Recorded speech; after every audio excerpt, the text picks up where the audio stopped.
نحمده ونصلي على رسوله الكريم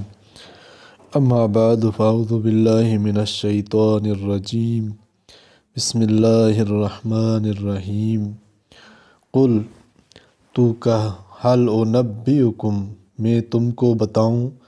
بشر من ذالک ان میں کس کی بری جگہ ہے، مثوبتاً عند اللہ بری جگہ ہے اللہ کے ہاں، من لعنہ اللہ وغضب علیہ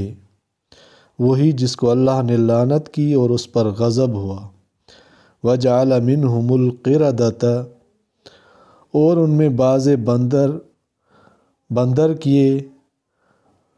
والخنازیر اور سور، وعبد الطاغوت اور پوجنے لگے شیطان کو، اولئک شر مکانا واضل عن سواء السبیل وہی بدتر ہیں درجے میں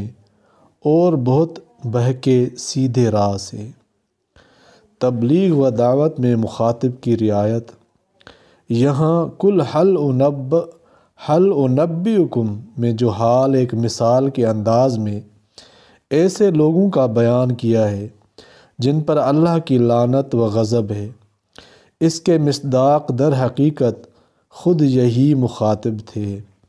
مقام اس کا تھا کہ ان پر ہی یہ الزام عائد کیا جاتا کہ تم ایسے ہو، مگر قرآن کریم نے طرز بیان بدل کر اس کو ایک مثال کی صورت دے دی جس میں پیغمبرانہ دعوت کا ایک خاص اسلوب بتلایا گیا کہ عنوان بیان ایسا اختیار کرنا چاہیے جس سے مخاطب کو اشتعال پیدا نہ ہو۔ اللہ تعالیٰ قرآن پاک کو سمجھنے کی توفیق عطا فرمائے، آمین یا رب العالمین۔